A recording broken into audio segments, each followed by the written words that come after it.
Hello, my name is Rourke, and if you've ever stood in a room full of people and realized, suddenly, you were the only one who wasn't supposed to understand what was being said, then you already know a little of my story. I thought my marriage was solid. I thought keeping the peace meant keeping us together.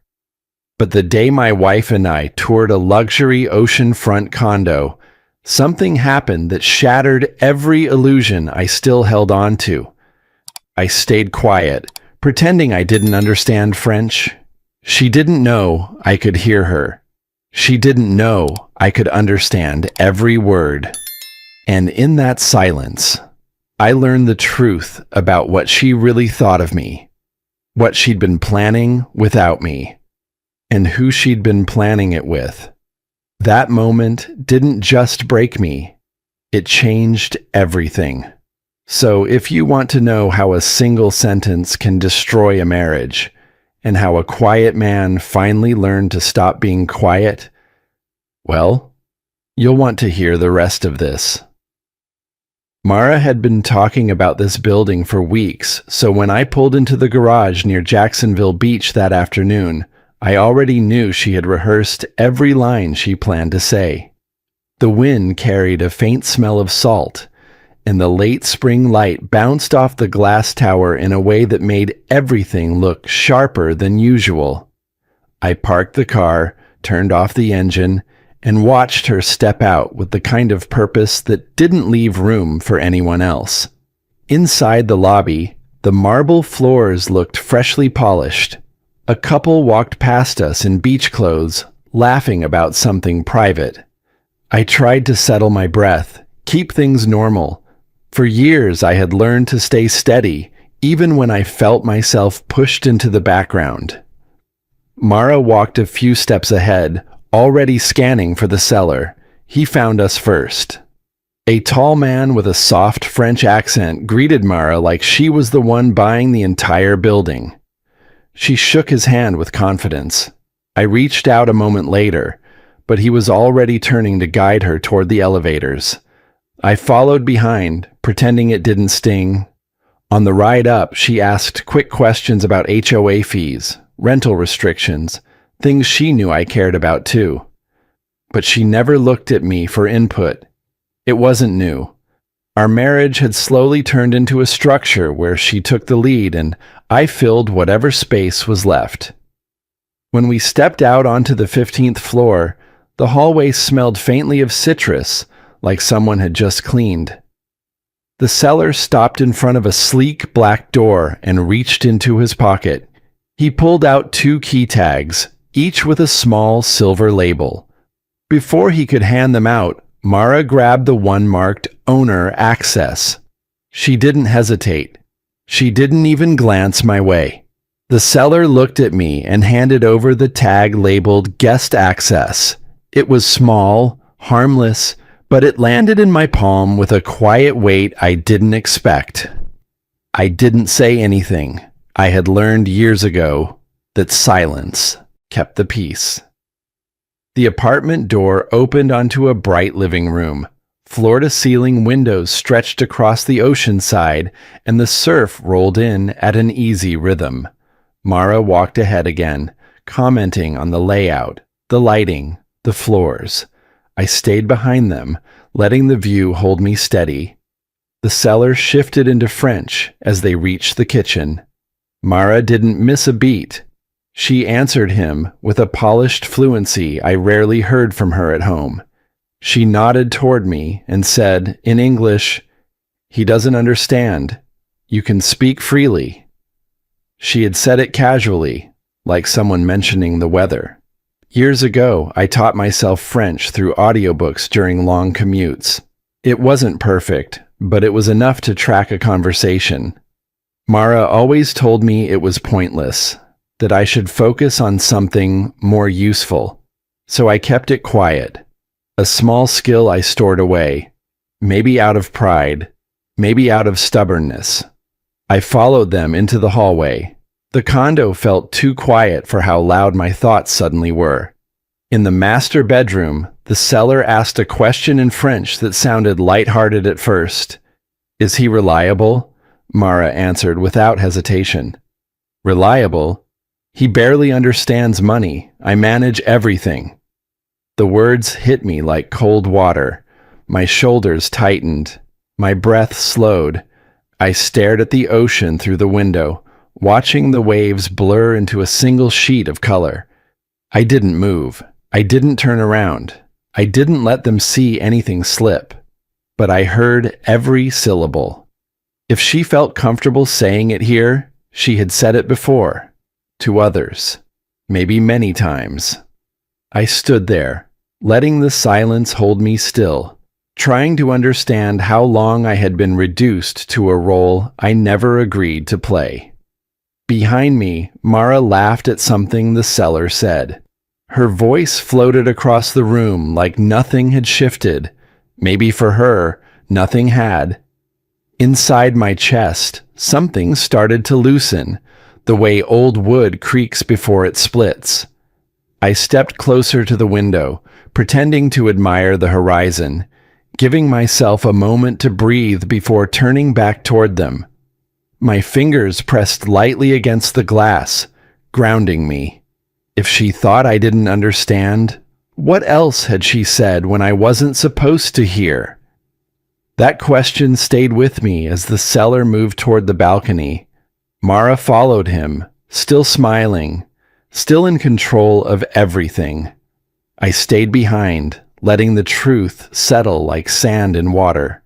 I stepped closer to the window, trying to look as if I was still taking in the view. But the truth was, my focus had already shifted.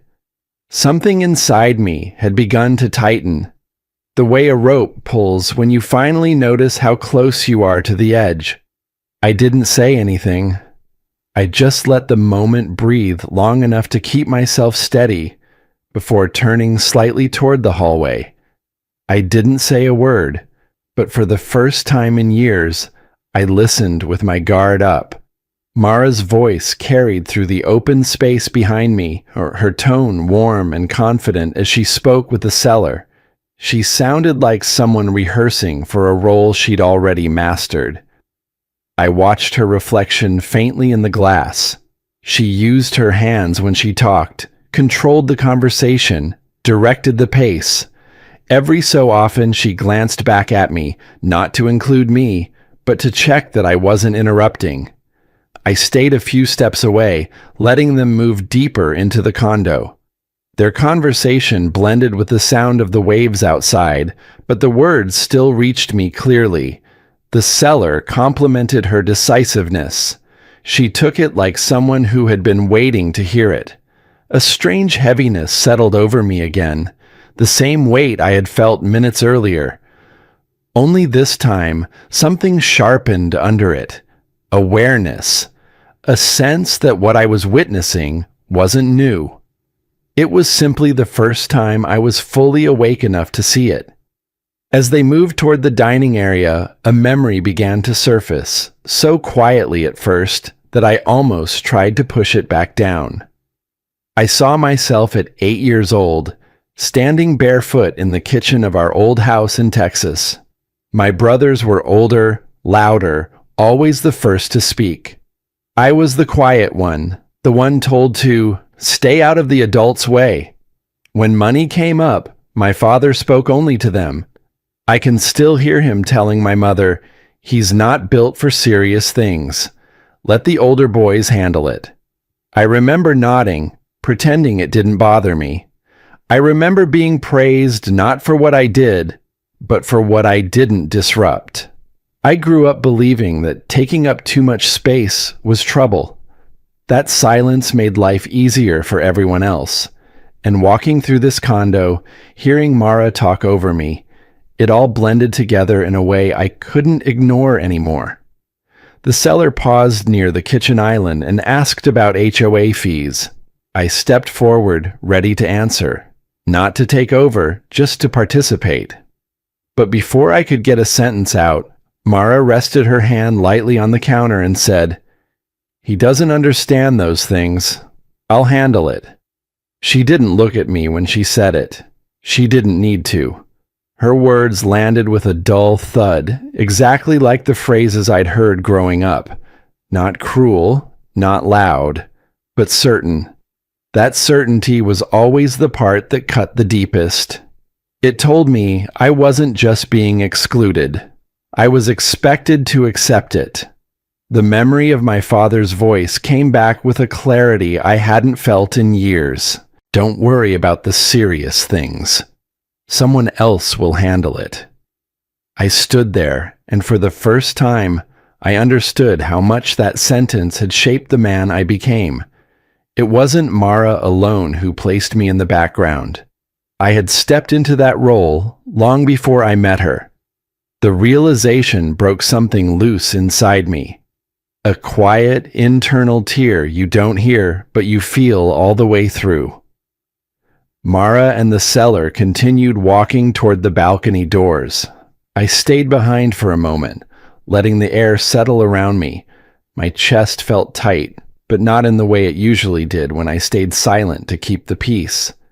This tightness felt different. It felt like a boundary, finally noticing it had been crossed too many times. I stepped outside onto the balcony and let the breeze hit my face. The ocean stretched out endlessly, calm and unbothered. I rested my hands on the railing and let myself breathe, long and steady. For the first time in a long time, I wasn't blaming her. I wasn't blaming myself either. I was simply seeing the truth without softening it. If she believes I'm incapable, maybe it's because I taught her to. That thought stayed with me, unsettling but honest. I didn't know what to do with it yet, but I knew it changed something fundamental. Behind me, I heard the sliding door open. Mara's voice reached me, softer than before, but carrying the same tone she used when she didn't want to be questioned. "Just let me handle this." Her words floated out onto the balcony like a reminder of every moment I had stepped aside without thinking. But this time, something different rose in my chest: resistance. A quiet, steady push from a place I hadn't listened to in years. I turned from the railing and walked back inside, letting the door slide shut behind me. The condo felt colder now, and not because of the air conditioning. I walked back inside, and for the first time, I wasn't sure I wanted her to handle anything for me ever again. Walking back inside, I stayed a few steps behind Mara and the seller, letting the cool air of the condo ease the heat building under my skin. I didn't show it, but something in me had shifted. It wasn't loud. It wasn't dramatic. It was quiet, steady, and very different from the man who had walked in earlier. That feeling stayed with me, sharp and undeniable, as we moved toward the kitchen area with the seller. The three of us entered the open kitchen, sunlight washing over the countertops. Mara was already mid-sentence, talking with that same confidence she always carried around people she wanted to impress. The seller nodded along, polite, patient. I could tell he admired her assertiveness. A lot of people did. I stayed close enough to look engaged, but far enough to keep control of my own thoughts. I didn't want to linger on the balcony forever and let my silence become another excuse for her to speak for me. So I stepped forward and asked the seller something simple about the appliances. Nothing complex, just enough to feel present again. He started answering, explaining the upgrades and warranties when Mara cut in before he finished. "I already looked up the specs," she said, waving lightly in my direction. "I've done the research. He doesn't need to worry about all that." I didn't say anything. I watched her finish the explanation that should have been mine to hear. And there it was again. The pattern. A familiar rhythm I had lived with for years without noticing the beat. She spoke like she carried our entire life alone. She talked as if I was an accessory, not a partner. She insisted she was handling things, even when no one had asked her to prove it. And I realized, standing in that kitchen, that she had been doing this for a long time. The strange part wasn't that Mara behaved this way. The strange part was that I had let myself fade into the background for so long that she believed the background was where I belonged. As she continued explaining the appliances for the cellar, a memory flickered through my mind, clearer than it had been in years. It was during a family dinner back in Texas. My brothers were joking about money, bragging about their business wins, their smart choices. Then the conversation shifted, and someone made a jab about how I never understood finances. Everyone laughed, including Mara. She hadn't meant it to be cruel, but she still laughed, and that laugh planted itself in a place I didn't like to visit. I remember smiling, pretending it didn't bother me. But the truth is, it stayed with me, tucked away under layers of silence. Moments like that have a way of shaping how you show up in your own life, even if you don't want them to. Back in the condo, Mara joked again while the seller opened a cabinet. "He likes to think he knows numbers," she said lightly. "But trust me, he doesn't." Her words hit harder than before. Not because they were new, but because I finally understood how heavy they had grown over the years. One comment wasn't the problem. It was the 100 that came before it. The 1,000 tiny moments where I stepped aside and let other people define me. That slow realization tightened something inside my chest. I glanced around the condo. The calm blue tones, the view stretching out past the horizon, the way the light filled every corner. And strangely, I could picture a life here. Not just visiting, living, breathing differently, feeling something other than small. It was the first time the idea came to me. What if the problem isn't me? What if it's the way I let myself be treated? The thought stayed with me as we moved back toward the living room. I looked down at the key tag still resting in my hand. Guest access, a harmless label at first glance, but it carried the weight of every time I'd taken the smaller role without question. That tag wasn't just for the door. It was the role I'd accepted in my marriage, in my family, in my own sense of worth. The clarity hit like stepping into cold water. A shock, a jolt, but also a wake-up call I couldn't ignore. Mara and the seller walked back to the dining area, where a stack of papers lay neatly arranged. The seller handed Mara a preliminary offer sheet. She took a pen from her purse and signed her name on the primary buyer line without hesitating, without looking at me, without asking if I agreed. I watched her sign, and that small act carried the full weight of everything I had felt since we walked into this condo. A tightening formed in my chest. Not panic, not fear. Something else.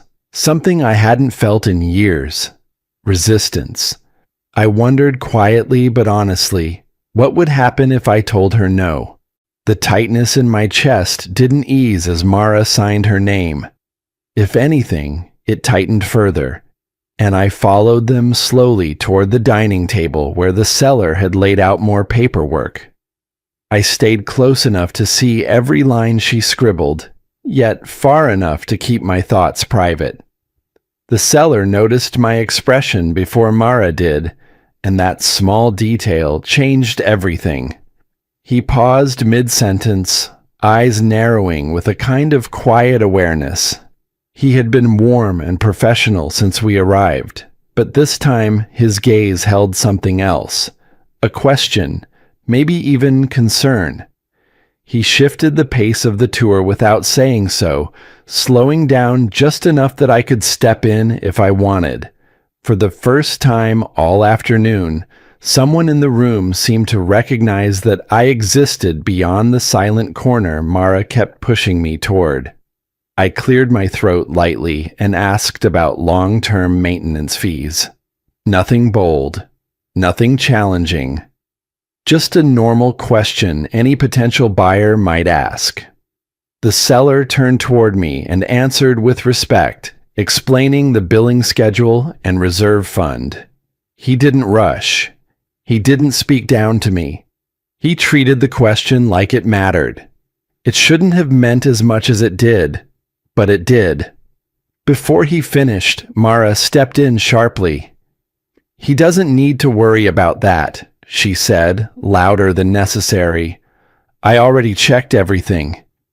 The air in the condo tightened.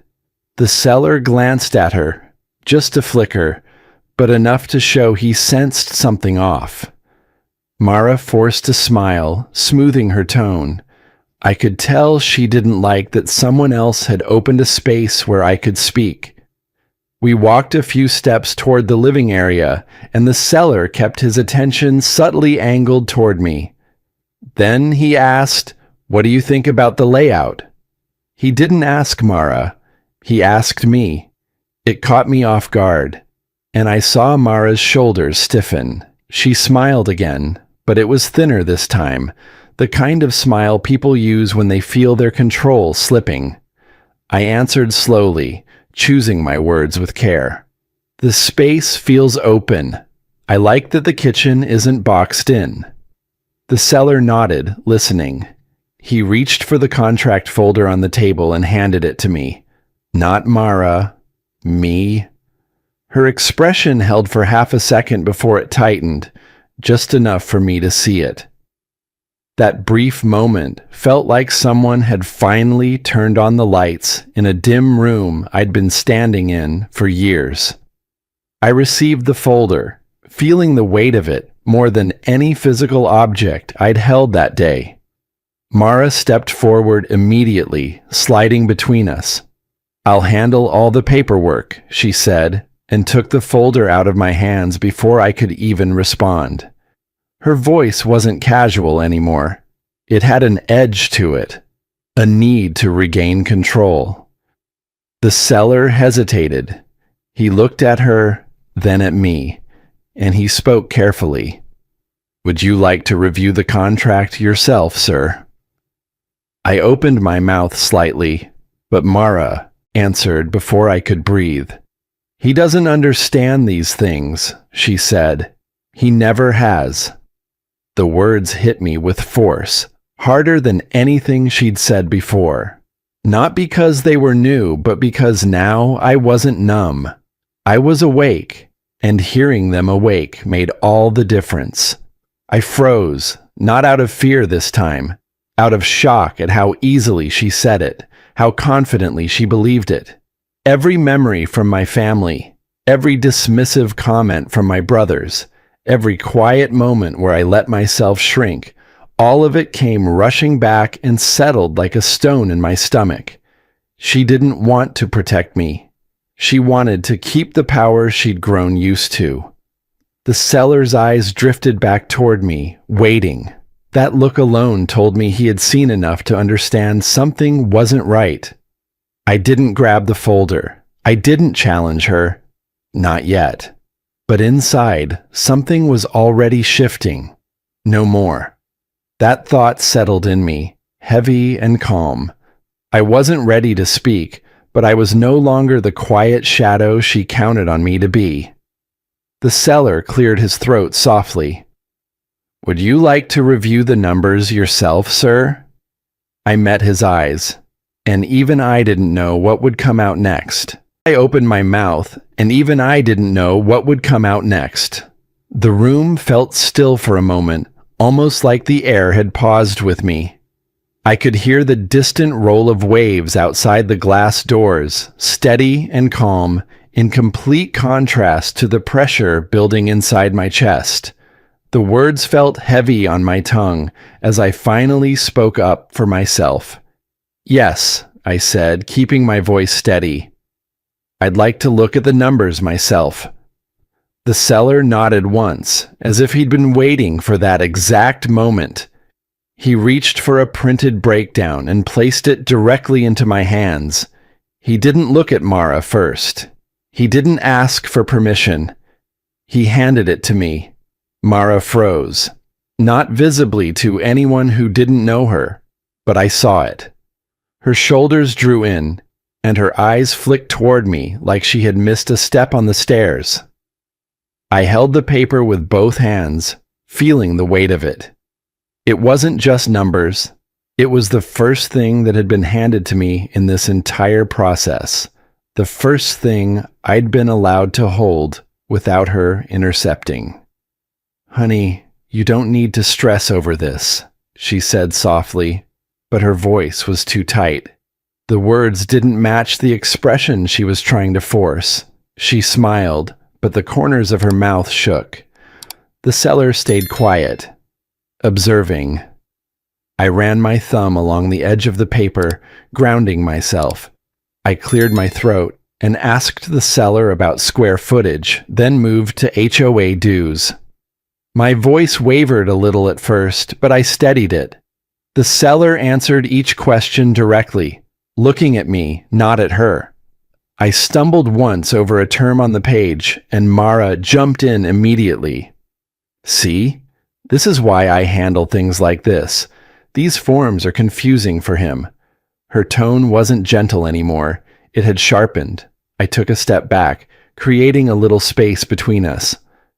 "I'm fine," I said quietly. She heard the firmness. She didn't like it. I kept reading. The longer I held that paper, the more it felt like a small act of defiance. Not loud, not dramatic, just mine. I gestured toward the balcony.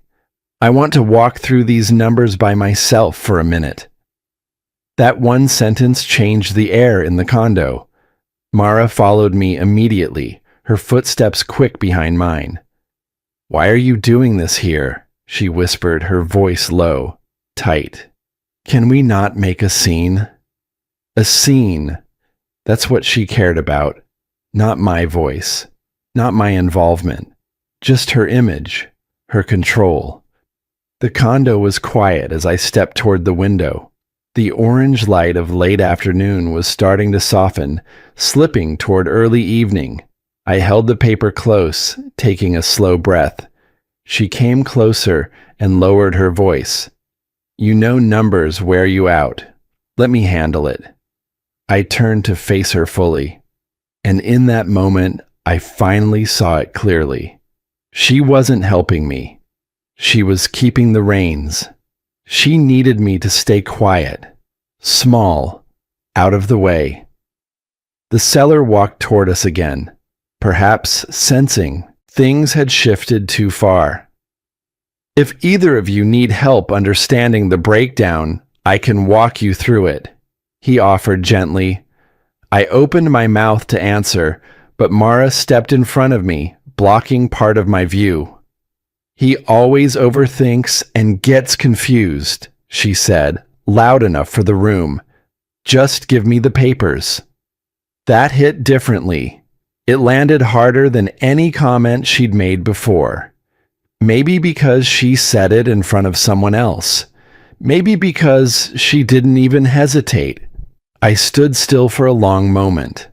I felt something inside me pull tight, slow and painful, like an old wound being touched directly. All the quiet moments in our marriage, all the small comments I brushed aside, all the times I told myself to keep the peace, they stacked up in my chest until they felt like they were pressing against my ribs. I saw my entire role in our marriage with uncomfortable clarity. I stepped back slightly. I held the papers close, pressing them against my chest with both hands. "No," I said quietly. "I'm reading this." My voice wasn't loud. It didn't need to be.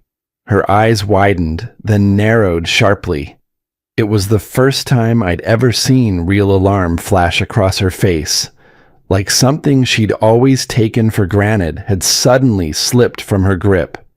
She leaned closer and whispered through clenched teeth, "What has gotten into you?" I exhaled once, slow and steady, feeling my resolve settle like a stone on solid ground. I looked at her, and for the first time, I didn't back down. That quiet defiance settled in my chest as if it had been waiting there for years, just waiting for me to stop swallowing my voice. The condo lights had shifted warmer as the sun lowered outside, stretching long reflections across the floor. It made everything feel sharper, more exposed. Her eyes narrowed as if she realized she was losing something she never thought she'd have to fight for. She stepped closer, her tone lowered but sharp enough to cut. "Stop this. You're embarrassing both of us." But her voice wasn't steady. I caught the faint tremor, the one she tried to hide behind confidence. It wasn't anger alone. It was fear. Fear that my silence wasn't guaranteed anymore. I kept the folder tucked under my arm. "I'm reading the paperwork," I said. My tone wasn't confrontational. It was simply final. Mara's jaw tightened. She reached out quickly and pulled the packet from my hand. Not a gentle tug. She took it like she was reclaiming something that belonged to her. "You're making this complicated for no reason," she snapped. The seller stood a few feet away, his posture still, his attention drifting between us even though he pretended to study the lighting controls. He wasn't fooling anyone. He saw the shift happening, whether Mara wanted to admit it or not. I swallowed slowly, keeping my calm. "I need to look at it," I said. "That's all." She didn't respond to me. Instead, she pivoted toward the seller and said, "Ignore him. I'll sign everything." That sentence wasn't coded in charm or diplomacy. It was rigid, possessive. It stung harder than I expected because it was the first time she didn't even pretend I was part of the decision. Something inside me twisted. For years, I convinced myself she spoke over me because she was trying to help, trying to keep things steady. But now, seeing her talk about me like I wasn't even in the room, I realized she wasn't protecting me. She was protecting her power. I reached out and took the packet back. Not roughly, just firmly enough to make her blink in surprise. She looked at my hand, as if she couldn't believe I'd actually taken it.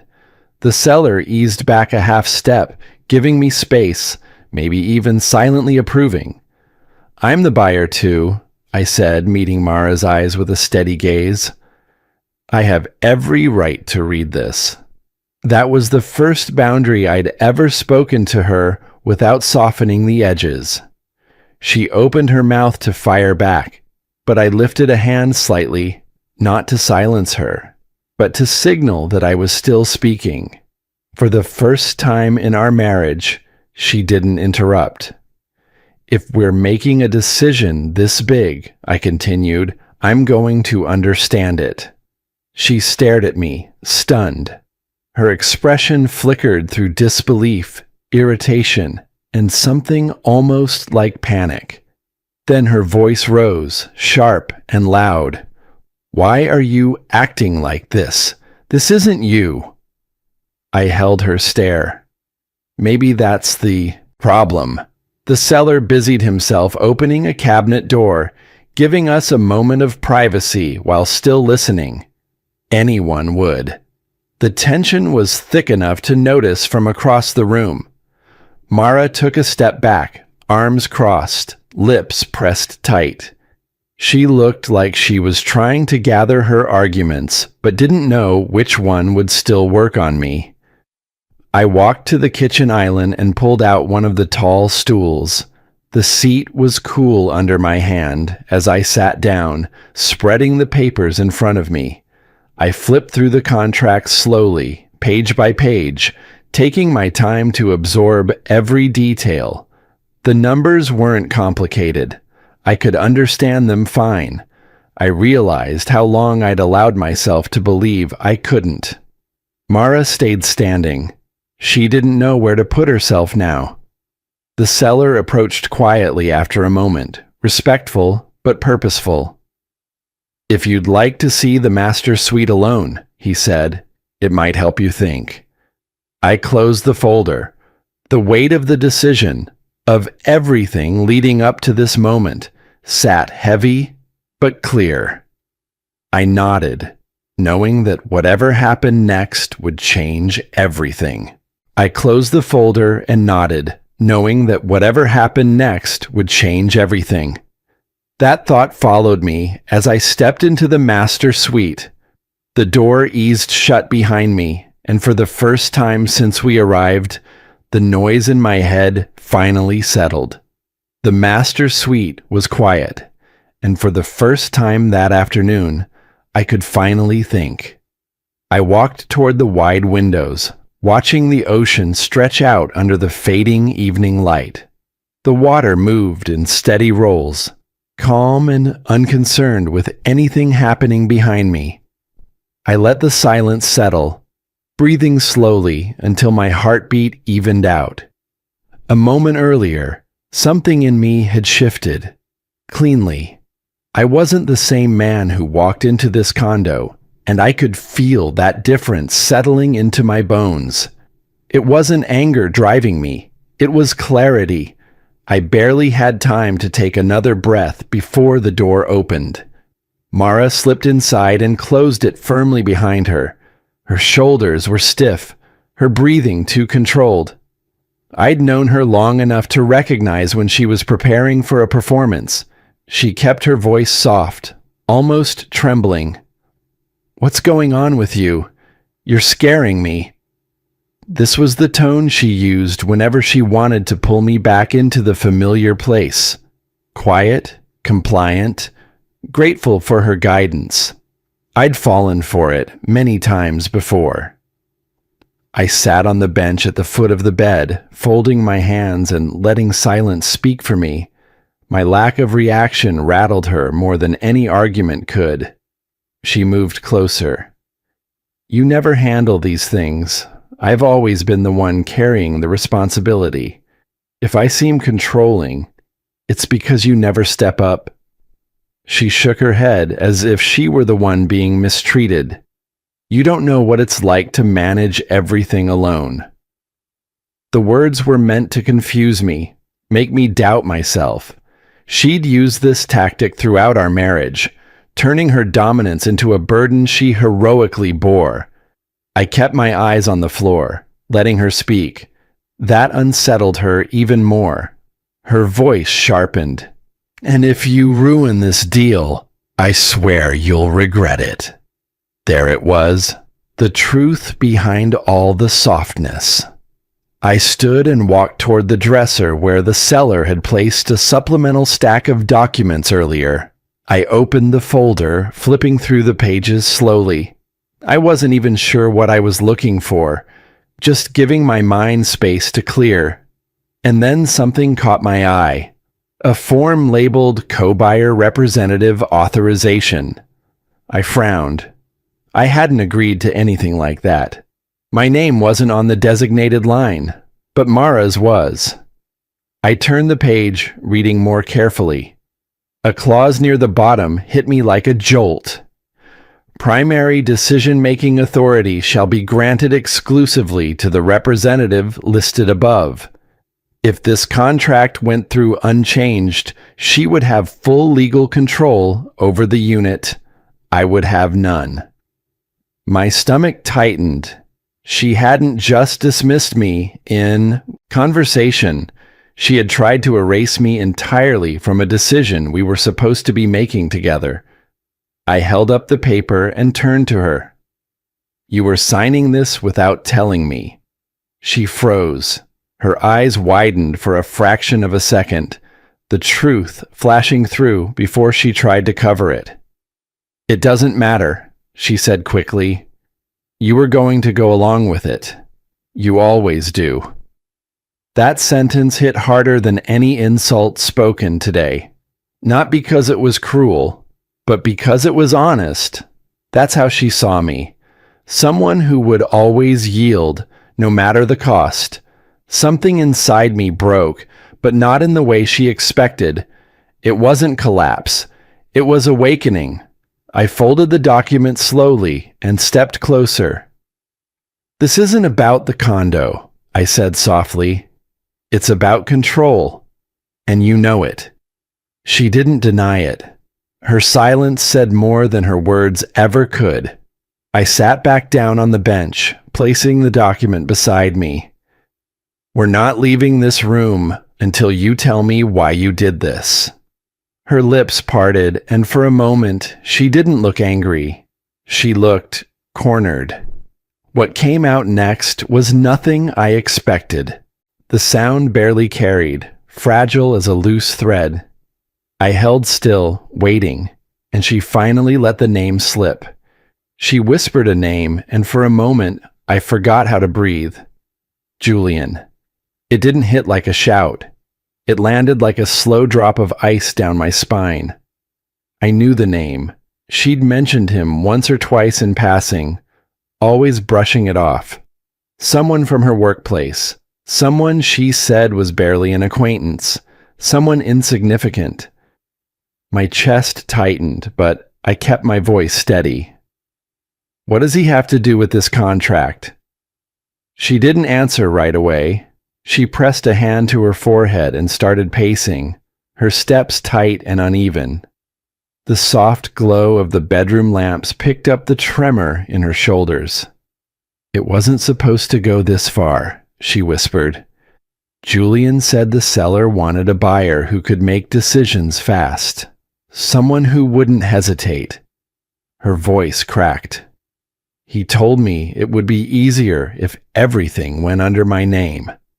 A long breath escaped me, slow and controlled. "So you replaced me." She didn't deny it. Her silence dragged across the room like a heavy chain.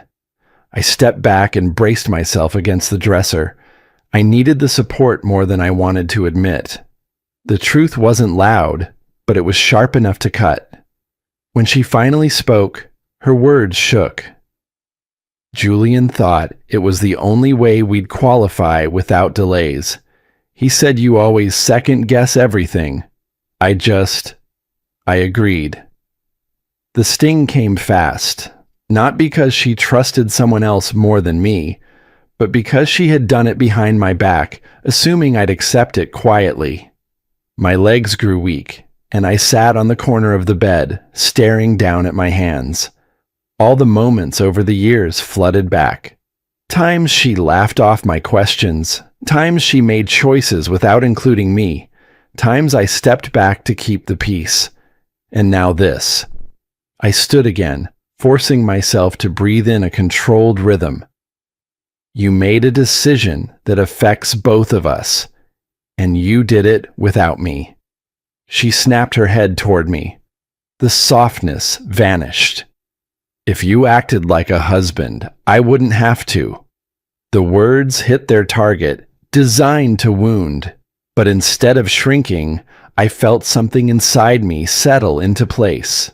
A stillness that wasn't resignation. It was understanding. I walked back to the dresser where the contract pages lay, spread out in a messy fan. I sifted through them again, slower this time. I wasn't looking for confirmation anymore. I was looking for motive. Then I saw it. The authorization page. Her signature filled the line where both of ours should have been. The clause underneath in bold text declared she would have full decision-making authority. No shared votes. No required consent. This condo wasn't about a home. It was about power. I pulled the page free and held it up. "You were going to submit this without telling me." Her face went pale, then flushed with anger and fear. "It doesn't matter," she said quickly. "You were going to agree anyway. You always do." There it was, the truth behind every small dismissal, every assumption. She never expected me to question anything, and she relied on that. I folded the page slowly, clean edges lining up. The sound of the paper creasing echoed faintly. "What are you doing?" she asked, her voice pitching up. I slipped the folded sheet into my pocket. "This is a joint purchase," I said quietly. If one partner is erased, the contract dies. You erased me. Now I'm ending it. Her mouth opened, but the words tangled. She stepped toward me, desperate. You can't walk out. I already told Julian. I turned sharply. Julian doesn't decide my life, and he doesn't sign for my home. She stopped moving. The shock in her eyes wasn't about me walking away from the deal. It was about me walking away from the role she needed me to play. I opened the bedroom door and walked back into the living room. The seller looked up from his tablet, sensing the tension even before I spoke. I placed the folder on the counter. We're not moving forward, I said with finality. He nodded slowly, professional enough not to pry. Behind me, I heard Mara's breath falter, then steady into something colder. You're making a mistake you'll never come back from, she said. I turned around slowly, feeling something shift in the air around us. She wasn't threatening the purchase. She was threatening me. He turned around slowly, realizing she wasn't threatening the deal. She was threatening me. That truth settled over my skin like a cold wave. She stood near the kitchen counter, her arms rigid at her sides, but her face told the real story. Fear, not of losing a condo, of losing control. Her face was pale, but her eyes held something I hadn't seen in years. Fear of losing control. I didn't move. I didn't speak. For the first time in a very long while, I didn't rush to calm the moment, smooth it over, or explain myself. I let the silence stretch. It was her turn to fill it. She stepped closer, her voice clipped. You walk away from this, and Julian will make sure your career stalls. You'll lose everything. The way she said it, steady, practiced, told me she'd rehearsed that threat. It wasn't emotional, it was tactical. She wasn't scared of us falling apart. She was scared of losing her grip on the version of me she depended on. I absorbed every word, not with panic, but with a strange sense of clarity. Because for the first time, I understood exactly what she valued. And it wasn't partnership. It wasn't respect. It was leverage. I drew in a slow breath. How long have you and Julian been planning this? The room went silent. The lights hummed faintly overhead. The ocean outside the windows moved in slow, dark sheets. She didn't look at me. Her eyes flickered toward the floor, then the wall, then back to the seller's forgotten paperwork. It started as advice, she whispered. Then it became easier to listen to him than fight with you. That wasn't an apology. It was an admission. My stomach tightened, but I didn't raise my voice. So you partnered with a stranger to manage your own husband. She closed her eyes, just for a moment. Like if she didn't see me, the truth would hurt less. It wasn't like that, she murmured. It was exactly like that, I said. The words weren't loud. They were final. I walked a few steps closer, slow, steady. Years of swallowed arguments and quiet sacrifices pressed behind my ribs, but they didn't explode. They crystallized. They clarified. I loved you enough to stay quiet, I said. But quiet doesn't mean weak, and it sure doesn't mean blind. Her breath hitched. She wasn't trembling because of anger anymore. She was trembling because she realized I had stepped outside her script, and she had no idea what came next. I turned to the seller. He'd been standing respectfully near the counter, trying to look busy, but not quite succeeding. We're withdrawing our offer completely, I told him. He stiffened, nodded once. Of course, sir. No argument, no surprise. He'd seen enough during the tour to understand exactly what was happening. Behind me, Mara's voice cracked. You can't do this. We're supposed to build a future. We just hit a rough patch. Her tone was frantic, all The careful calculation gone. She sounded like someone watching her version of our marriage crumble. "I didn't hit a patch," I said quietly. "You did. I just kept walking." Her mouth parted in disbelief, like the idea of me seeing her actions clearly was somehow the greatest betrayal. I walked to the chair where I'd left my jacket earlier. I picked it up slowly, feeling the weight of everything, not the fabric, but the years. Years of being talked over, corrected, maneuvered. Years of thinking peace mattered more than my own voice. Not anymore. Not tonight. She stepped forward, panic rising. "What am I supposed to tell Julian?" I didn't turn around. "Tell him you finally met someone who told you no." Her breath caught. That sentence was a boundary she couldn't move, twist, or negotiate. I looked toward the windows for one last moment. The ocean stretched out wide and open, untouched by all the small battles happening behind me. It looked like freedom. Steady, patient, waiting. I walked toward the hallway, the condo suddenly feeling much larger and much quieter. As I reached the entrance, I allowed myself one final look back. Not longing, not regret. Just acknowledgement of what I had finally understood. Silence can protect you, but it can also bury you. And today, I chose to rise. I stepped into the hall and pressed the elevator button. The folded contract page was still in my pocket, the edges warm from my hand. Not a trophy, not proof, just a reminder of the day I stopped letting someone else speak for me.